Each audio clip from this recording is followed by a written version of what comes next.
Hello बच्चों, तो हमारे चैनल में आपका स्वागत है। आज हम एलटी का जो हिंदी का जो है पार्ट 3 स्टार्ट करवा रहे हैं। तो इसमें जितने भी 10 सालों से जितने भी इंपॉर्टेंट क्वेश्चन आए, केवल वही क्वेश्चन इसमें कंपाइल करके हम आपके पास में लेकर आए हैं। तो पहला क्वेश्चन आज का पढ़ते हैं ज़रा। इससे पहले वाले क्वेश्चन हो चुके हैं तो वो आप वीडियो देख सकते हैं। पहला क्वेश्चन है, नई कविता पत्रिका का प्रकाशन कहाँ से आरंभ हुआ था? इलाहाबाद, लखनऊ, कलकत्ता या दिल्ली? तो इलाहाबाद में नई कविता पत्रिका जो है सबसे पहला प्रकाशन यहीं पे हुआ था, इलाहाबाद में। नेक्स्ट है, आयोगवाह किसे कहा जाता है? ठीक है, विसर्ग को, महाप्राण को, संयुक्त व्यंजन को या अल्पप्राण को? तो ये विसर्ग को कहा जाता है, तो ऑप्शन नंबर 1 जो है वो इसका करेक्ट आंसर होगा। नेक्स्ट आ जाते हैं। बोला है कि वाचन के समय पुस्तक की आंखों से दूरी कितनी होनी चाहिए?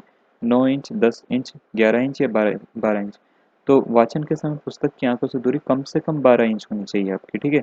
नेक्स्ट है, आपको बोला है कि तोड़ने ही होंगे मठ और गढ़ सब, किसकी पंक्ति है? निराला, नागार्जुन, रघुवीर साय या मुक्तिबोध? तो ये मुक्तिबोध ने कहा था, तो ऑप्शन नंबर 4 जो है वो इसका करेक्ट आंसर होगा।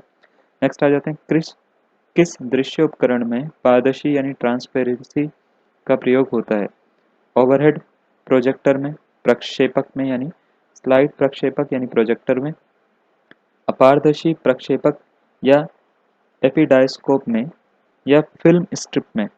तो अगर हम इसकी बात करें तो इसका ऑप्शन नंबर 1 ओवरहेड प्रक्षेपक करेक्ट आंसर होगा। इसमें ही यूज होता है दृश्य उपकरण में पारदर्शी यानी ट्रांसपेरेंसी का। ठीक है। नेक्स्ट आ जाते हैं, मौन पठन के विषय में धारणा है।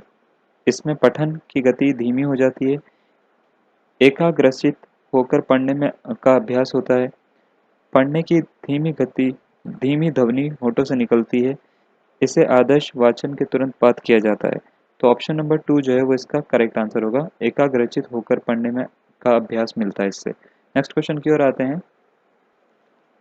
नेक्स्ट आपको बोला गया है, तदीय समाज की स्थापना किसने की थी? दयानंद सरस्वती ने की थी, राजा राम मोहन राय ने की थी, भारतेंदु हरिश्चंद्र ने की थी या केशव चंद्र सेन ने की थी? तो तदीय समाज की जो स्थापना की थी वो करी थी भारतेंदु हरिश्चंद्र ने। कौन से समाज की? तदीय समाज की। ठीक है।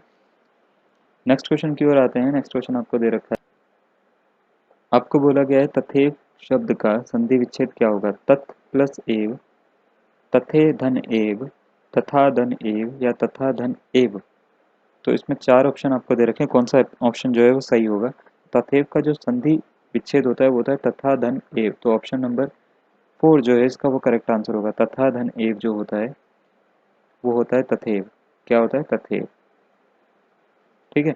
नेक्स्ट क्वेश्चन की ओर आते हैं। नेक्स्ट क्वेश्चन आपको दे रखा है, चरण कमल बंदो हरिराई, उपरोक्त पंक्ति में कौन सा अलंकार है? उत्प्रेक्षा, यमक, रूपक या उपमा? तो इसमें रूपक अलंकार है, तो ऑप्शन नंबर 3 जो है वो इसका करेक्ट आंसर होगा। नेक्स्ट आ जाते हैं, मुख होई वाचल, पंगु चढ़े गिरिवर गहन, जासु कृपा सुदयाल, द्रवहु सकल कलिमल दहन? उपरोक्त में कौन सा छंद है? ठीक है। उपरोक्त में छंद है दोहा, चौपाई, सोरठा या रोली? ठीक है। तो इसका जो अगर हम बात करें तो ऑप्शन नंबर 3 इसका करेक्ट आंसर होगा, सोरठा। नेक्स्ट क्वेश्चन की ओर आते हैं, मधुलिका जयशंकर प्रसाद की किस कहानी का पात्र है? आकाशदीप, इंद्रजाल, गुंडा या पुरस्कार? तो ये पुरस्कार का पात्र है मधुलिका। ठीक है। तो ऑप्शन नंबर 4 जो है वो इसका करेक्ट आंसर आ जाएगा। नेक्स्ट है, आधे अधूरे नाटक के रचनाकार कौन है? अमृतलाल लागत, मन्नू भंडारी, मोहन राकेश या निर्मल वर्मा?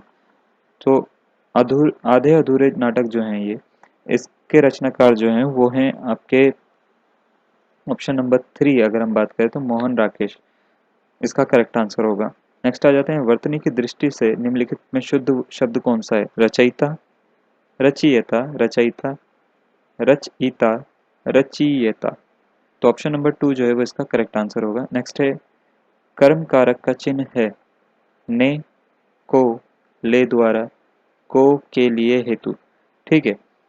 आपने वो पढ़ा है, कर्ता ने कर्म को करण से संप्रदान के लिए। ठीक है, ये पूरा का पूरा आपने पढ़ा होगा। तो इसमें जो होता है कर्म को आता है, तो कर्म कारक का चिन्ह होता है को, तो ऑप्शन नंबर 3 जो है वो इसका करेक्ट आंसर होगा। नेक्स्ट क्वेश्चन दिया है, बाजार से किस संज्ञा का बोध होता है? भाववाचक, समूहवाचक, जातिवाचक या व्यक्तिवाचक? तो बाजार जो है वो काफ़ी लोगों का समूह है, समूहवाचक संज्ञा का ही से बोध भी होता है, तो ऑप्शन नंबर 2 इसका करेक्ट आंसर होगा। नेक्स्ट क्वेश्चन की ओर आते हैं।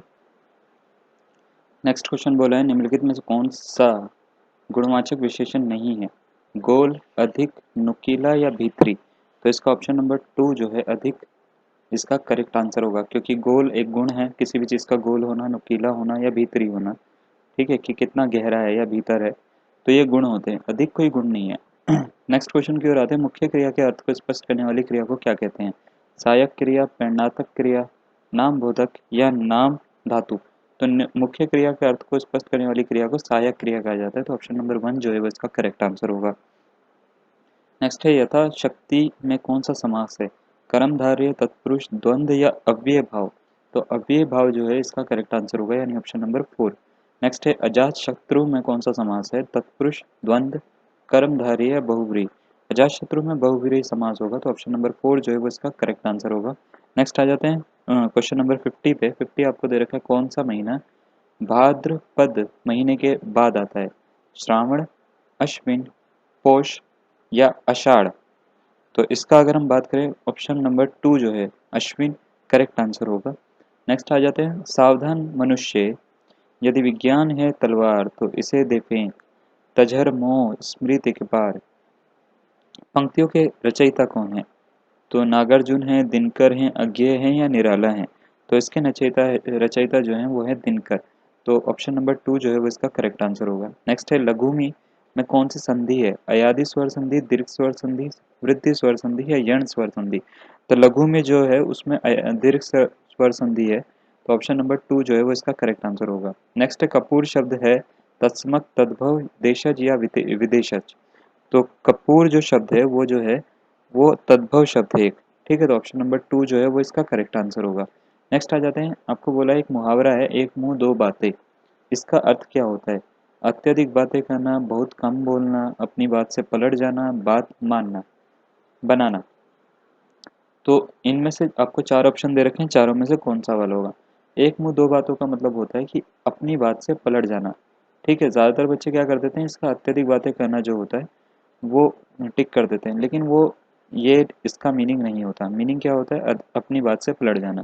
नेक्स्ट है प्रत्येक चरण में 16 मात्रा वाला 4 चरणों में का सममात्रिक छंद कौन सा होता है, दोहा, सोरठा, रोला या चौपाई। ठीक है, तो इसकी अगर हम बात करें तो ये होता है ऑप्शन नंबर 4 चौपाई।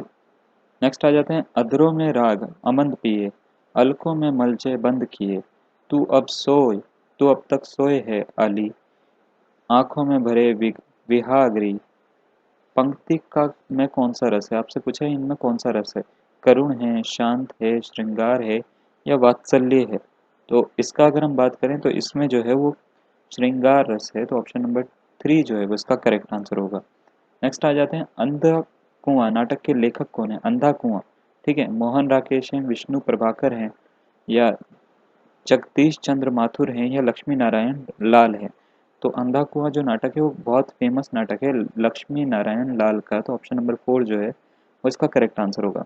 नेक्स्ट है अज शब्द को स्त्रीवाचक बनाने के लिए किस प्रत्यय का प्रयोग होगा, ई, इक, आ या ई। ठीक है, तो इसको स्त्रीवाचक बनाने के लिए आ शब्द का प्रयोग होगा, तो ऑप्शन नंबर 3 जो है वो इसका करेक्ट आंसर होगा। नेक्स्ट आ जाते हैं 59 पे, और ये है प्रथम तार सप्तक का प्रकाशन वर्ष क्या है, 1943, 1938, 1954 या 1941। ठीक है, तो प्रथम तार सप्तक की बात हुई है इसमें, तो इसका जो था प्रथम तार सप्तक का जो प्रकाशन वर्ष था वो था 1943, तो 1943 ऑप्शन नंबर 1 जो है वो इसका करेक्ट आंसर होगा। नेक्स्ट है उल्का सी रानी दिशा दीप्ति करती थी पंक्ति में कौन सा अलंकार है, तो इसमें जो है क्वेश्चन नंबर 60 की अगर हम बात करें उपमा अलंकार है, तो यहाँ तक आपके क्वेश्चन हमने करवा दिए पूरे के पूरे। तो आज के लिए इतना ही हम करवा रहे हैं, और अगर आपको ये वीडियो अच्छी लगी तो उसको लाइक करिए, शेयर करिए, चैनल को सब्सक्राइब करिए। धन्यवाद।